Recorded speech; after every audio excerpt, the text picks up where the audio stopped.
It is my pleasure now to introduce my colleague, Dr. Suhail Bajamal. He's the Executive Manager at the National Center of Assessment and Academic Accreditation. Dr. Suhail is an academic and orthopedic spine surgeon. He completed his orthopedic training at McMaster University. He also obtained a master's degree in health research methodology and his fellowship training from the University of Calgary.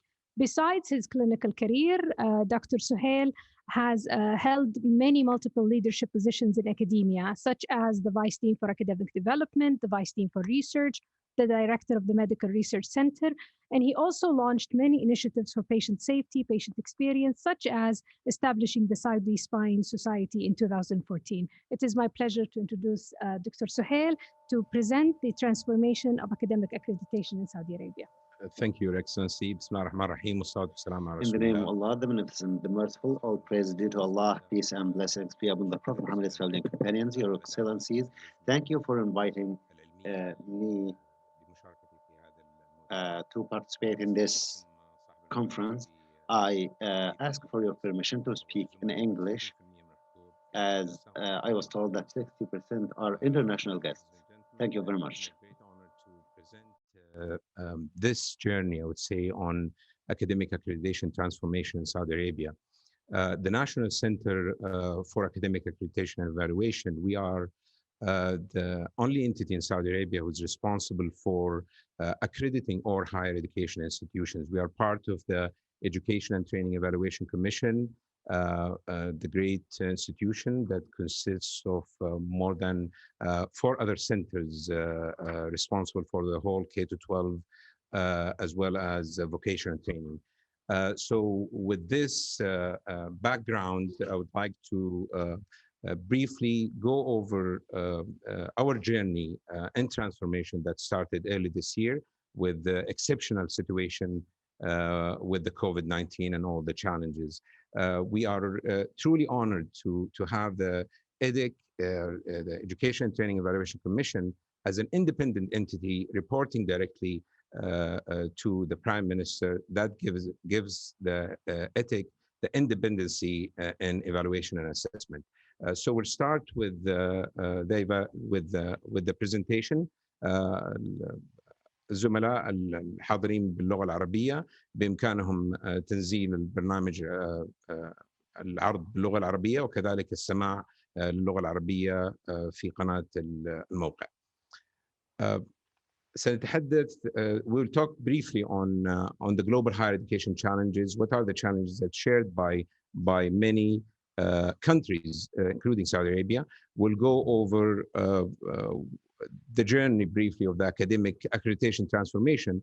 I will focus specifically on certain transformation projects related to learning outcomes, as it is the topic of this theme. These are some of the challenges that, interestingly, I've heard being repeated this morning as well as yesterday. I think it's a challenge that all countries at different levels are facing. There are the academic mobility concern, the cross-border education concern, the whole teaching and learning philosophy and strategies are evolving, and we really need to keep up with whether as a quality assurance agency or as institutions providing these services. Industry 4.0 is another challenge that we, as higher education institutions and quality assurance, we need to be preparing our graduates for, as well as we as institutions need to be aligned with these Industry 4.0 concepts. Even quality is changing. We're calling it the Quality 4.0. People immediately think it's data, and it is truly data, but the concept of connected leadership, the competency, collaboration, all of these, the processes, the big data analytics, all of these are actually implemented in the new organizational structure of the Education and Training Evaluation Commission. It's basically a reflection of the Quality 4.0. Many of the big data and the connectivity and the scalability, these are some of the projects that we started doing with the help of the Digital Transformation Department in the institution. there's always balance, that it's a fine balance between having to provide increased access to students and increased demands, and ensuring that the quality of graduates are of top quality. The balance between issues with financial concerns and maintaining and improving the quality of teaching and learning. We always have that debate between academia and industry, the debate between academic and applied research, the efficiency and effectiveness and its implication on the financial aspects and the quality aspects of higher education processes. There is always that balance between local needs, local demands, and international profile and international needs and demands. So it is a tough job for healthcare institutions. It is as well a tough job for us to enable the higher education institutions to succeed. This is in a very brief the story of the National Academic Accreditation in Saudi Arabia. It started in 2004. It went through different phases, I would say, of maturity. In the second phase, supporting institution, there was more of capacity building across different institutions in the country. And then the real accreditation visits started in 2010. There were a round of improvement of the processes, the standards, the many aspects of improvement done. But what we are doing this year is actually lots of transformative actions and transformative move to change the academic accreditation, as I will briefly discuss in a minute. These are, I would say, only the strategic direction for transformation as they relate to learning outcomes. 2020 is different from 2004. We have 16 years. The maturity of the quality assurance in Saudi Arabia has changed. So we really need to think differently, to move differently. We move towards supporting excellence and continuous improvement, moving from process-based to outcome-based accreditation. And you will see that in our projects as it will be evidence how we are moving from process to outcome-based. We are focusing a lot on spreading and promoting culture at the national ecosystem. And when I say the ecosystem, it's not only the higher education institutions, it's the professional societies, the professional associations. They are all part of the industry, the labor market. They're all part of the national ecosystem, and as well as aligning with international trends. This slide basically summarizes the perspective or the philosophy, how we're moving from a very generic programmatic accreditation to an integrated discipline-specific accreditation with the discipline-specific learning outcomes. We're moving from a one-size-fits-all. It's always people saying, what are the forms that we are using to apply for quality assurance? Quality is not about forms. Quality is about really we as a quality assurance need to be flexible and adaptive according to the maturity and the institution type and the mission of that institution. We're moving from a traditional accreditation to a smart, digital, risk-based, predictive. So we are basically data-driven academic accreditation, focusing on input. We're moving into outcome focus. We are again focusing on the culture a lot, and most of our standards, most of our activities are focusing on these areas. We don't believe in centralized decision and management. We believe in partnership. Most of our efforts, most of these projects that you'll be hearing have been discussed, have been exchanged with our colleagues in the universities, and even our governance, even our model of taking decision in academic accreditation, it's done through a very innovative accreditation model that I will show in a second. It's never a single model fits all. It really needs to be an ecosystem focused with a balance between academia and professional societies and the market. This is a brief outlook. I'm aware of the time. We have a background of the continuous evaluation as the background of all what we are doing. This is we're keeping it as the back end of all of our processes. And then we have at the bottom of this ecosystem, we have the institutional accreditation and universities, and we are introducing a new component of building block, which is the cross-border accreditation. We are adding a new process, which is the provisional accreditation, and soon, in a couple of months, inshallah, the risk-based accreditation. We are adding, contemplating with the board of directors of ETHIC to add a new building block, which is the institutional accreditation for colleges. This has been approved by the board of the director that we will be licensing international entities, international accreditation agencies. And the reason for that is we really want, whether the national entities or the international entities, we really want them to be emphasizing on learning outcomes. We want them to be market sensitive, to the local market is sensitive. It's not just about having a certificate from any international entities. And that's why we have lots of support from leading international agencies, because this is in alignment of what they're doing of their core business. These are, currently we have the undergraduate, the postgraduate, as well as the e-learning accreditation standards. But this is eventually, we are in the process of delegating or licensing these entities to professional bodies like the Saudi Commission for Health Specialties, the Saudi Council of Engineers, the Saudi Council of Accountants, and the rest of the professional engineers. Now, if you look at this, these are all vertically oriented. So it goes into a program, or it goes into an institution. It goes really into the depth detail of the institutions. So what we have recognized that we really need to integrate all of these data through the ranking system. So we, inshallah, in a couple of months, inshallah, we will be announcing the Saudi universities ranking. We started collecting the data. Initially, it will be ranking for universities, and it will be basically, I will go through that in a slide. It will address, and it will be focused on learning outcomes to a high degree.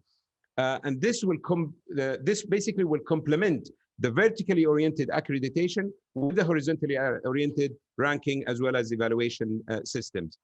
These are some of the dimensions. I'm not going to go through them, but basically it's very detailed plan on, we are adding new types of accreditation types. We have improved our processes quite a lot to make them really efficient.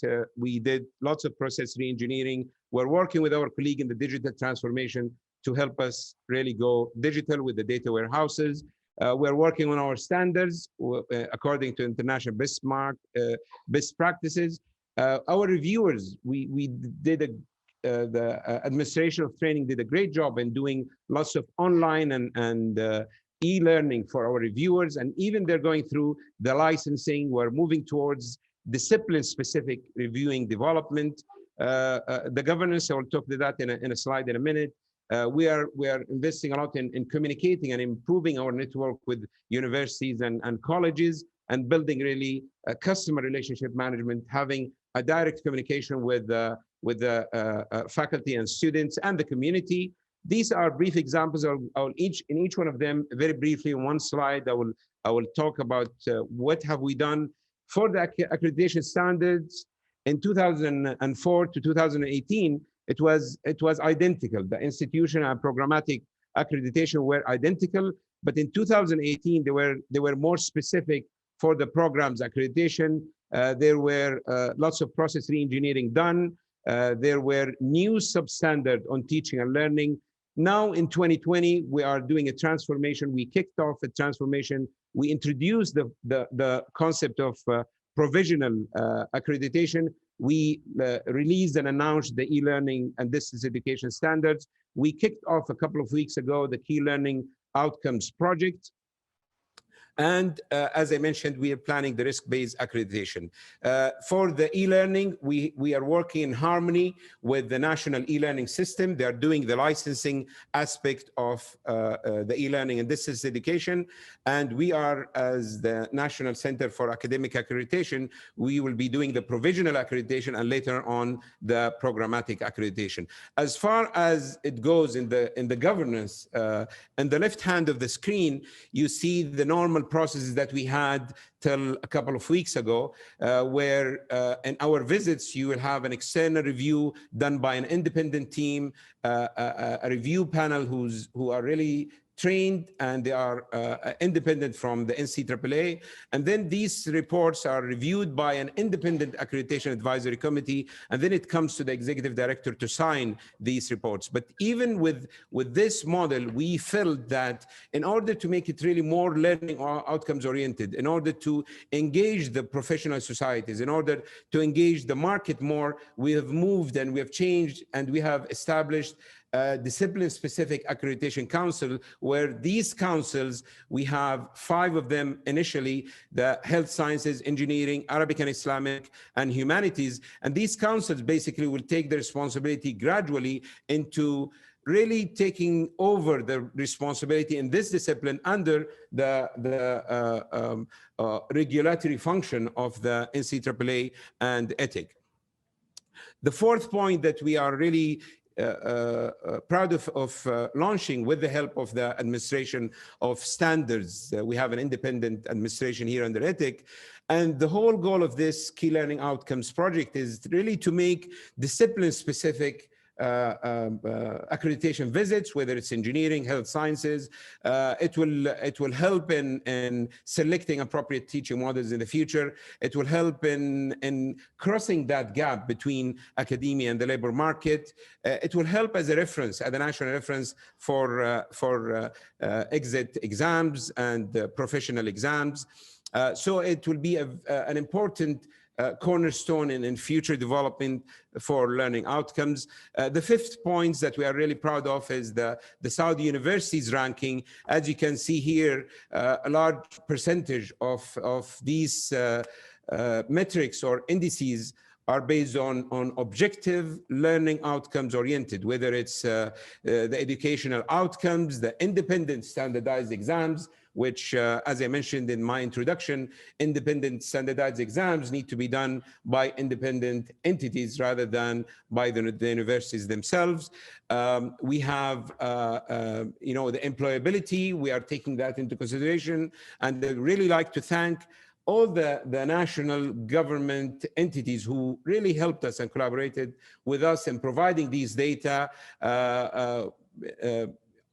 Almost everyone who we knocked their doors, they were very supportive in helping in this very ambitious national program. This is the last slide.